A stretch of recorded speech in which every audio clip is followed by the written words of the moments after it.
മുന്നിൽ നിന്ന് അല്ല പറയൂ. ഞങ്ങൾ ഇന്ത്യയിൽ 543 സീറ്റിലേക്കാണ് ജിൻഡോ മത്സരിച്ചത്. നിങ്ങൾ 13 സംസ്ഥാനത്ത് 0ആണ്. നിങ്ങൾ ഇന്ത്യ മുഴുവൻ നടന്ന് പറഞ്ഞില്ലേ? ആരെങ്കിലും കേട്ടോ? ഇല്ലല്ലോ. നാണം വേണ്ടേ ജിൻഡോ ഇങ്ങനെ തോറ്റിട്ട് വന്നിരുന്നിട്ട് എന്തോ ജയിച്ച പോലെ സംസാരിക്കാൻ വേണ്ടിട്ട്? അതുകൊണ്ടാണ് നരേന്ദ്രമോദി പറഞ്ഞത് ഒരു ബാലകുട്ടിയാണെന്ന്. തോറ്റു എന്നിട്ടും അങ്ങോട്ടും ഇങ്ങോട്ടും ഓടി നടക്കാണ് ജയിച്ചു ജയിച്ചു എന്ന് പറഞ്ഞിട്ട്.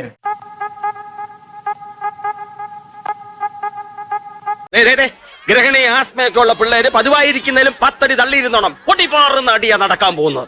യുവരാജ് ഗോകുൽ ഇലക്ഷന് തൊട്ട് മുൻപ് ഒരു ചാനൽ അഭിമുഖത്തിൽ കോനെ രാഹുൽ എന്ന് പരിഹസിച്ച പ്രധാനമന്ത്രി നരേന്ദ്രമോദി അതിനുശേഷം രാഹുൽ ഗാന്ധി കരുത്തോടെ വന്ന് ഇന്നലെ സഭയിൽ കണക്കറ്റ് പ്രഹരിച്ചിട്ടും ഇന്നും രാഹുൽ ഗാന്ധിക്ക് ബാലബുദ്ധി എന്ന പഴയ നറേറ്റീവിൽ നിൽക്കുകയാണോ നമ്മുടെ പ്രിയപ്പെട്ട പ്രധാനമന്ത്രി? ഹാഷ്മി 1977 ഈ നമ്മുടെ അടിയന്തരാവസ്ഥ കഴിഞ്ഞിട്ട് തെരഞ്ഞെടുപ്പ് നടക്കുന്ന സമയത്ത് 155 സീറ്റുകളാണ് കോൺഗ്രസിന് ലഭിച്ചത്. അന്ന് ഇന്ത്യയിലെ മുഴുവൻ മാധ്യമങ്ങളും പറഞ്ഞു, ഇന്നും മാധ്യമങ്ങൾ പറയുന്നുണ്ട്, കോൺഗ്രസിനെ ഒരു പാഠം പഠിപ്പിച്ചു, കോൺഗ്രസ് കനത്ത പരാജയം നേരിട്ടു, കോൺഗ്രസിനെ തൂത്തെറിഞ്ഞു ഈ രാജ്യം എന്നൊക്കെ പറഞ്ഞിട്ട്.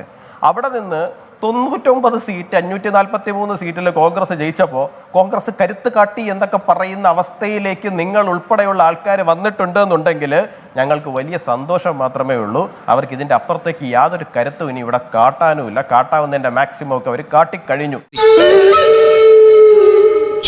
താങ്കൾ ഇവിടെ ഫാക്ട് എന്നൊക്കെ പറയുന്നുണ്ടായിരുന്നു. ഞാൻ എല്ലാ വിഷയത്തിലും മറുപടി പറയും കേട്ടോ. ഒരു വിഷയത്തിൽ നിന്ന് സ്കിപ്പ് ആവാൻ ഉദ്ദേശിക്കുന്നില്ല. ബ്രിട്ടാസ് പറഞ്ഞ വിഷയത്തിൽ ഉൾപ്പെടെ എല്ലാത്തിനും മറുപടി പറഞ്ഞിട്ട് ഇവിടുന്ന് പോവുള്ളൂ. ഫാക്ട് എന്ന് പറഞ്ഞു. കഴിഞ്ഞ ദിവസം രാഹുൽ ഗാന്ധി പാർലമെന്റിൽ കുറെ ഫാക്ട് പറഞ്ഞായിരുന്നു. ഒന്ന്, അഗ്നിവീറിന് അവർ ഷഹീദായി കഴിഞ്ഞാൽ, അവർ രക്തസാക്ഷിയായി കഴിഞ്ഞാൽ അവർക്ക് കോമ്പൻസേഷൻ ലഭിക്കില്ല, ഗവൺമെന്റ് അവരെ ഷഹീദായി കണക്കാക്കുന്നില്ല എന്ന്. ഇന്ന് അതേ അഗ്നിവീറിന്റെ ഫാമിലി തന്നെ വന്ന് ഇന്ത്യയിലെ മുഴുവൻ മാധ്യമങ്ങൾക്ക് മുമ്പിൽ പറയുന്ന സാഹചര്യം ഉണ്ടായി. രാഹുൽ ഗാന്ധി പാർലമെന്റിൽ പറഞ്ഞത് പച്ചക്കള്ളമാണ് എന്ന്. ബ്രിട്ടാസ് ഇവിടെ ഇരുന്നു കൊണ്ട് ജൂട്ട് എന്ന് പറഞ്ഞു കഴിഞ്ഞാൽ അൺപാർലമെന്ററി ആണെന്ന് പറഞ്ഞല്ലോ. ബ്രിട്ടാസെ, നിങ്ങളുടെ മുന്നണിയുടെ നേതാവ് പാർലമെന്റിൽ ഇരുന്ന് പറഞ്ഞ ജൂട്ടാണ് ഇന്ന് ആ അഗ്നിവീറിന്റെ ഷഹീദായ ഫാമിലി വന്ന് ഇന്ത്യയിലെ മാധ്യമങ്ങൾക്ക് മുമ്പിൽ പറയുന്ന സാഹചര്യം ഉണ്ടായത്. അത് താങ്കൾക്ക് അൺപാർലമെന്ററി ആയിട്ട് തോന്നും. അത് മറ്റൊന്നും കൊണ്ടല്ല, ഇത്രയും ദുർബലനും നുണയനുമായ ഒരു നേതാവ് നിങ്ങൾക്കുള്ളത് കൊണ്ടാണ് നിങ്ങൾക്കത് അൺപാർലമെന്ററി ആയിട്ട് തോന്നുന്നത്. സഹിക്കുക, വേറെ നിവൃത്തിയൊന്നുമില്ല. 2, ലോക്സഭാ സ്പീക്കർ നരേന്ദ്രമോദിയെ കണ്ടപ്പോ എന്താണ് താഴ്ന്നു നിന്നു, എന്നെ കണ്ടപ്പോ പൊങ്ങി നിന്നു എന്നൊക്കെ പറയട്ടെ. അല്പത്തരം നല്ലാണ്ട് ഇതിന് എന്താണ് പറയുക? സ്പീക്കർ തന്നെ മറുപടി പറഞ്ഞു, എന്നെക്കാൾ 13 വയസ്സിന് മുതിർന്ന ഒരു മനുഷ്യനാണ്, എന്റെ സംസ്കാരം അനുസരിച്ച് മുതിർന്നവർക്ക് മുൻപിൽ അല്പം എളിമ ഈ സഭയിൽ ഏറ്റവും മുതിർന്ന അംഗം താനാണ്, അതിന് അങ്ങാണ്, അങ്ങയുടെ കീഴിൽ മാത്രമേ ഞാനും പ്രധാനമന്ത്രിയും പ്രതിപക്ഷ നേതാവും ഒക്കെ ഉള്ളൂ എന്ന് രാഹുൽ ഗാന്ധി മറുപടി പറഞ്ഞു. അതിന് പിന്നെ മിണ്ടിയില്ല സ്പീക്കർ. സ്പീക്കർ പിന്നെ മിണ്ടിയില്ല. കംപ്ലീറ്റ് ചെയ്യട്ടെ. എന്താണ് നിന്റെ പ്രശ്നം? ഇതൊക്കെ അല്പത്തരമാണെന്നേ ഞാൻ പറഞ്ഞോളൂ. മറുപടി പറഞ്ഞോ അല്ലേന്നല്ലേ, ഇതൊക്കെ അല്പത്തരമാണ്, വേറൊന്നും കൊണ്ടില്ല. ഇതൊക്കെ അല്പത്തരമാണ് കൊള്ളുന്നതെന്നേ. ഞാൻ സംസാരിക്കട്ടെ, എന്റെ ടേൺ അല്ലേ, ഞാൻ പറഞ്ഞു കഴിഞ്ഞിട്ട് താങ്കൾ പറയുന്നേ. എന്റെ ടേൺ ആണ്, ഞാൻ പറഞ്ഞു കഴിഞ്ഞിട്ട് താങ്കൾ പറയും. ഇവിടെ ഇത്രയും പേര് പറയുകയും ബ്രിട്ടാസ് വളരെ ശക്തമായിട്ട് നമുക്കെതിരെ സംസാരിക്കുകയും ചെയ്തപ്പോൾ ഞാനൊന്നും മിണ്ടിയല്ലോ. ഞാൻ പറയട്ടെ. അവന്റെ അമ്മേരെ തള്ളേ കലിപ്പ് തീരണില്ലല്ലേ. MSPയുടെ കാര്യം പറഞ്ഞു. കൃഷി മന്ത്രി തന്നെ വന്ന് നിന്നിട്ട് അതിനകത്തുള്ള ലൈ എന്താണെന്നുള്ള കള്ളം എന്താണ്, ജൂട്ട് എന്താണെന്നുള്ള കാര്യം കൃത്യമായിട്ട് പാർലമെന്റിന്റെ മുമ്പിൽ തന്നെ പറഞ്ഞു. പ്രതിപക്ഷ നിലയിൽ ആർക്കും തന്നെ മറുപടി ഉണ്ടായിരുന്നില്ല. അപ്പൊ ഇതാണ് താങ്കൾ പറഞ്ഞ ഫാക്ട്. ഞങ്ങളുടെ നഷ്ടം 63 സീറ്റുകളല്ല, ഞങ്ങളുടെ നേട്ടം 293 സീറ്റുകളാണ് ഹാഷ്മി. ഞങ്ങൾ BJPയുടെ മാത്രം നേട്ടം എന്ന് പറയുന്നത് 240 സീറ്റുകളാണ് ഹാഷ്മി. രാഹുൽ ഗാന്ധിക്ക് ഇപ്പൊ പ്രായം 54 അദ്ദേഹം 100 വയസ്സ് വരെ ജീവിച്ചിരുന്നാലും ശരി തന്നെയാണ്. ഈ ഇന്ത്യയിൽ BJP അല്ലാതെ ഒരു പാർട്ടി പോലും ഇനി 200 എന്ന് പറയുന്ന സംഖ്യ പോലും തൊടാൻ പോകുന്നില്ല. പിന്നല്ലേ 240 വേറെ ഒന്നും ഇവിടെ സംഭവിക്കാൻ പോകുന്നില്ല. തങ്കക്കുറവേ, നമ്മൾ ഈ നാണം കെടുത്തല്ലോ. 2, ഇനി അംബേദ്കറിന്റെ കാര്യം പറഞ്ഞതുകൊണ്ട് ഞാൻ തിരിച്ചു പറയേണ്ടി വരുന്ന ഒരു സാഹചര്യമാണ്.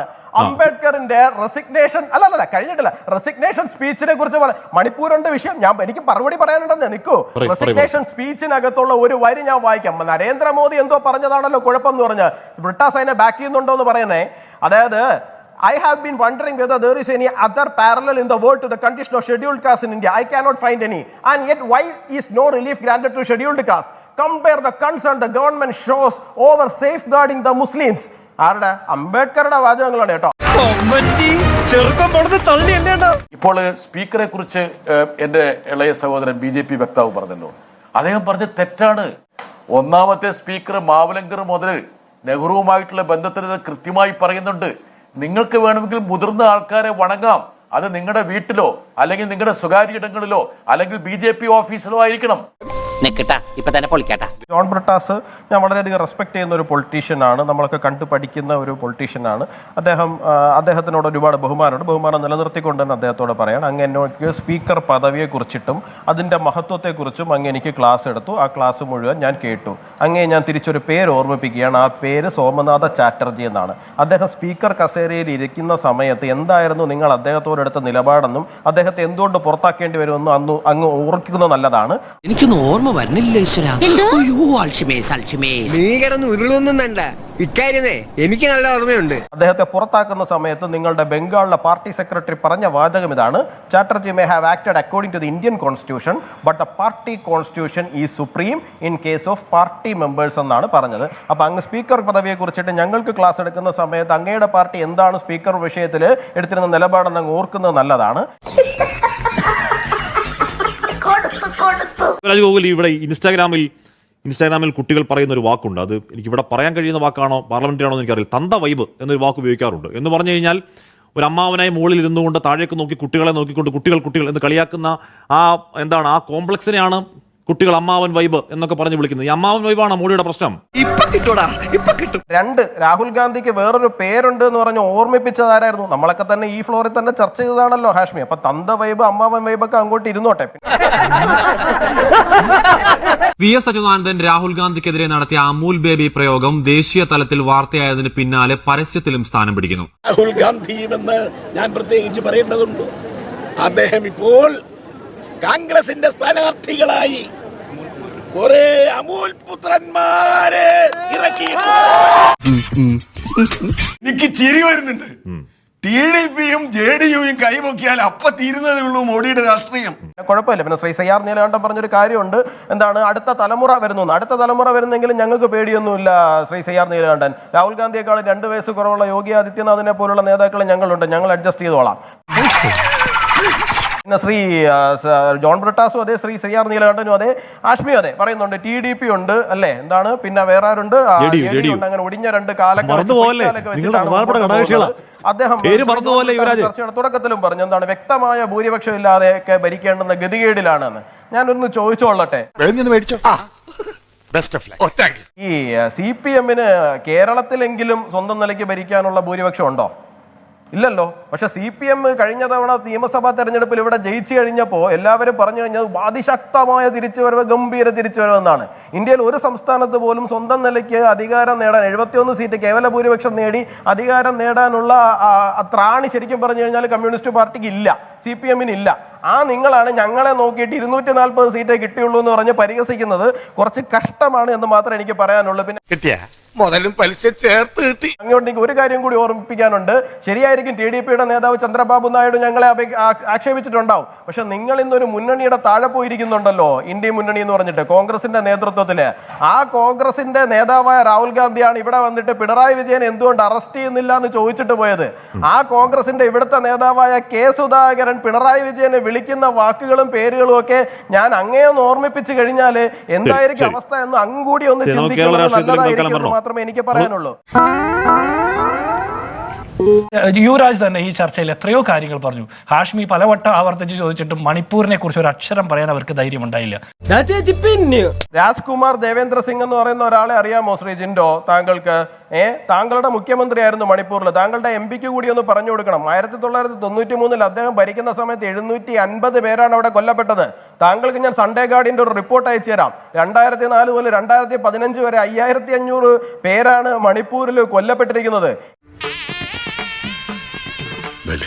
ഇറോം ശർമ്മ എന്തിനായിരുന്നു അവിടെ സമരം ഇരുന്നത്? CPM ഉൾപ്പെടെ അവർക്ക് നരേന്ദ്രമോദി സഭയിൽ സംസാരിക്കില്ലേ? ഏതോ കാലത്തെ കാര്യങ്ങൾ പറയല്ലേ? മണിപ്പൂർ ഇപ്പൊ കത്തുക, ഏതോ കാലം പറഞ്ഞോണ്ടിരിക്കല്ലേ? 2016 വരെയും മണിപ്പൂർ കത്തുകയായിരുന്നു. അപ്പൊ ഇനിയും കത്തട്ടെ എന്നാണോ ബി ജെ പി പറയുന്നത്? കഷ്ടമാണ്. അവിടെ അധികാരത്തിൽ കയറിയതിന് ശേഷം 2023 കലാപം ഉണ്ടാക്കുന്നതിന് തൊട്ട് മുമ്പ് വരെയുള്ള അവസ്ഥ നിങ്ങളൊന്ന് എടുത്ത് നോക്കി നോക്കണം. 2017 0 കൊല്ലപ്പെട്ട, 2018 0 ആൾക്കാരുടെ എണ്ണം. മണിപ്പൂരിൽ എന്തെങ്കിലും പ്രൊഡക്റ്റീവായിട്ട് കാര്യമായിട്ട് ക്രിയാത്മകമായിട്ട് ചെയ്തിട്ടുണ്ടെങ്കിൽ BJP മാത്രമേ ചെയ്തിട്ടുള്ളൂ. അതിനെക്കുറിച്ച് പറയാനുള്ള യാതൊരു അവകാശവും കോൺഗ്രസിനോ ഇല്ല. ചെറിയ വട കൊടുത്ത് വലിയ വട വാങ്ങിച്ചു. ഈ രാജ്യത്തിന്റെ സ്വാതന്ത്ര്യ സമര ചരിത്രം മുതൽ നാളിതുവരെ ഈ രാജ്യത്തിന് വേണ്ടിയിട്ട് ഒരു പോരാട്ടവും നടത്താത്ത, ഈ രാജ്യത്തിന് വേണ്ടിയിട്ട് ഒരു തുള്ളി വിയർപ്പ് പോലും ഒഴുക്കാത്ത ആളുകളാണ് സംഘപരിവാറും BJPയും RSSും. അവർക്ക് എന്നും ഈ ഹിന്ദുത്വയുടെ അടിത്തറയിൽ കെട്ടിപ്പൊക്കിയ വ്യാജ നിർമ്മിതികളിൽ സ്യൂഡോ ഹിന്ദുത്വയിൽ മാത്രം വിശ്വസിച്ചുകൊണ്ട് ആളുകളെ പറ്റിച്ചുകൊണ്ട് അധികാരത്തിൽ വരാൻ മാത്രമേ അവർക്ക് സാധിക്കുകയുള്ളൂ. അയ്യോ, അവന് കിട്ടിയതൊന്നും പോരാ. ഹിന്ദുക്കളോട് ഇത്രയും സ്നേഹമാണെന്നുണ്ടെങ്കിൽ 1990കളിൽ അവിടെ കാശ്മീരിൽ ഹിന്ദുക്കൾ മുഴുവൻ കൊല്ലപ്പെടുകയും അവിടെ നിന്ന് ഓടിപ്പോവുകയും ചെയ്യുന്ന സമയത്ത് കോൺഗ്രസ് എന്ത് ചെയ്യായിരുന്നു? അത് ഉത്തരം പറ. അത് ഞാൻ നേരത്തെ ഒരു മുഖ്യമന്ത്രിയുടെ പേര് പറഞ്ഞല്ലോ, മണിപ്പൂരിലെ 753 പേര് കൊല്ലപ്പെട്ടപ്പോ പ്രധാനമന്ത്രി മറുപടി പറയണ്ട, ആഭ്യന്തരമന്ത്രിയെങ്കിലും മറുപടി പറയണ്ടേ പാർലമെന്റിൽ? ഇല്ല. ആഭ്യന്തര സഹമന്ത്രി എഴുന്നേറ്റ് പാർലമെന്റിൽ 2 വരി പറഞ്ഞിട്ട് പോയി. ഇതാണ് നിങ്ങളുടെ മണിപ്പൂരിൽ ഇടപെട്ടതിന്റെ ചരിത്രം. വേണ്ടായിരുന്നു. ജനങ്ങളെ ഞങ്ങൾ കൃത്യമായിട്ട് ബോധ്യപ്പെടുത്തുന്നുണ്ട്. അത് തൃശ്ശൂരിൽ ഉൾപ്പെടെ ബോധ്യപ്പെട്ടത് കൊണ്ടാണ് ഞങ്ങൾ മണിപ്പൂരിലെ പ്രശ്നത്തിൽ തൃശ്ശൂർ ബോധ്യപ്പെടുത്തിയിട്ട് കാര്യമില്ല. മണിപ്പൂരിലെ പ്രശ്നത്തിൽ തൃശ്ശൂർ ബോധ്യപ്പെടുത്തിയിട്ട് കാര്യമില്ല യുവരാജ്. മണിപ്പൂരിൽ ബോധ്യപ്പെടണം. അതുകൊണ്ടാണ് മണിപ്പൂരിൽ നിങ്ങൾ തോറ്റത്. നിങ്ങൾ മണിപ്പൂരിൽ തോറ്റത് മണിപ്പൂരിൽ ബോധ്യപ്പെടുത്താൻ സാധിച്ചില്ല. മണിപ്പൂരിലെ പ്രശ്നത്തിന് തൃശ്ശൂര് ബോധ്യപ്പെടുത്തിയിട്ട് കേരളത്തിലാണ് മണിപ്പൂർ വിഷയത്തിൽ ഏറ്റവും അധികം പ്രചരണം നടത്തിയതെന്നേ. നിങ്ങൾ കേരളത്തിലാണ് മണിപ്പൂർ വിഷയത്തിൽ ഏറ്റവും അധികം പ്രചരണം നടത്തിയത്. അത് ഇവിടെ പോലെ ഏറ്റില്ല എന്നുള്ള കാര്യമാണ് പറഞ്ഞത്. എങ്ങനെയാ മണിപ്പൂർ നിങ്ങൾ തോറ്റുപോയ? മണിപ്പൂർ പിന്നെ നിങ്ങൾ എങ്ങനെയാ പ്രചരണം നടത്തിയില്ലെങ്കിൽ? ഇതിന്റെ മുന്നിൽ നിന്ന് അല്ല പറയൂ. ഞങ്ങൾ ഇന്ത്യയിൽ 543 സീറ്റിലേക്കാണ് ജിൻഡോ മത്സരിച്ചത്. നിങ്ങൾ 13 സംസ്ഥാനത്ത് 0. നിങ്ങൾ ഇന്ത്യ മുഴുവൻ നടന്ന് പറഞ്ഞില്ലേ? ആരെങ്കിലും കേട്ടോ? ഇല്ലല്ലോ. നാണം വേണ്ടേ ജിൻഡോ ഇങ്ങനെ തോറ്റിട്ട് വന്നിരുന്നിട്ട് എന്തോ ജയിച്ച പോലെ സംസാരിക്കാൻ വേണ്ടിട്ട്? അതുകൊണ്ടാണ് നരേന്ദ്രമോദി പറഞ്ഞത് ഇത് ബാലബുദ്ധിയാണെന്ന്. തോറ്റു എന്നിട്ടും അങ്ങോട്ടും ഇങ്ങോട്ടും ഓടി നടക്കാണ് ജയിച്ചു എന്ന് പറഞ്ഞിട്ട്. കിട്ടിയാ? ഇല്ല, ചോദിച്ചു വാങ്ങിച്ചു. ഇത്രയും വലിയ ഗതികെട്ടവൻ ഈ ലോകത്ത് വേറെ ആരെങ്കിലും ഉണ്ടാവും എന്റെ കർത്താവേ? തൽക്കാലം ഇത്രയും മതി. വരട്ടെ.